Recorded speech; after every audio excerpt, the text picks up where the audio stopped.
For this assignment, decided I would pick one toy and talk about how I could use it in a therapy setting. I could change and alter this toy, adapt it, grade activities with it for different people. And of all the complicated things that were here, what I chose is really a pretty simple toy, just a colored stacking block. Stacking blocks come in many varieties. You can use square ones, long rectangular ones, different shapes. I have sort of a kind of a locking peg system where the things kind of come together, kind of like a Lego, but much simpler. What I'll be talking about with stacking blocks, really you could use for just about any kind of stacking block. You can grade and alter these activities the same ways.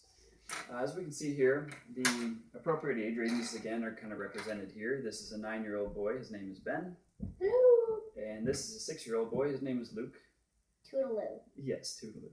And I'm going to be using them as models, they're my sons, as different ways you can use these blocks.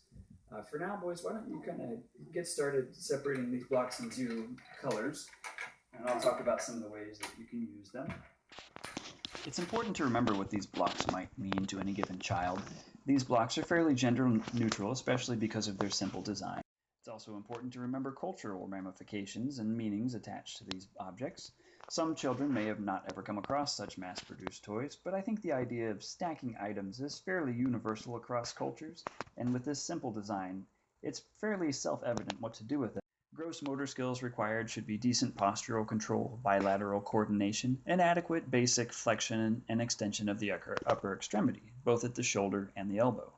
Fine motor skills should include adequate control of the fingers, although even the most basic pincer grasp is often enough to pick up a block and manipulate it somewhat. Boys, just as an example, could you please build this tower just like you see it? This is one therapeutic activity. It gives children several things they can work on. It's hand-eye coordination, color recognition, pattern sequencing, and then also the ability to replicate. Cognitive and perceptual skills a child might have or be working on developing would include good hand-eye coordination, along with basic accurate depth perception, and depending on the activity design, again, children may also build on their color identification, pattern recognition, sequencing, and other basic organizational skills.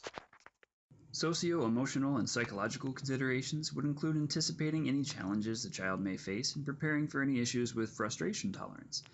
After all, children along different stages of development will exhibit varying abilities. Offering avenues for children to play independently, parallel with a therapist, or even socially with other children, block toys should prove quite versatile.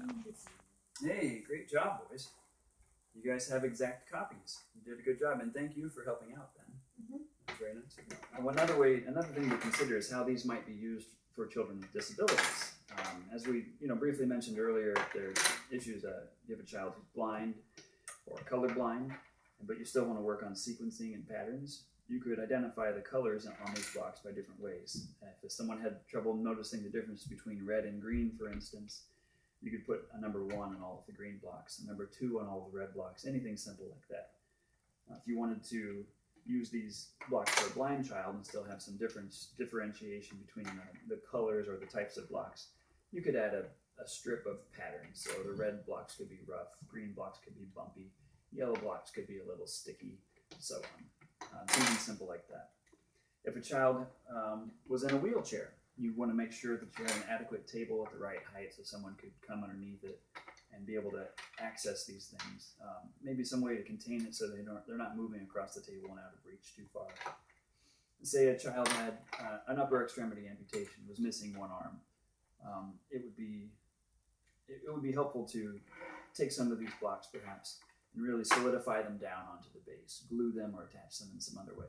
And then a child would have something to build off of without it sliding around, without that second hand to hold it. So just some ideas.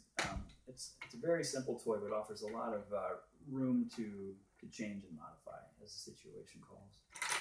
So overall, I would say that these toys are highly useful, both as something to play with and I think as a therapeutic tool. And in the end, I think I would recommend these toys. What do you boys think? Yeah. You recommend them? Yeah, pretty good. So just consider the simple, humble stacking block.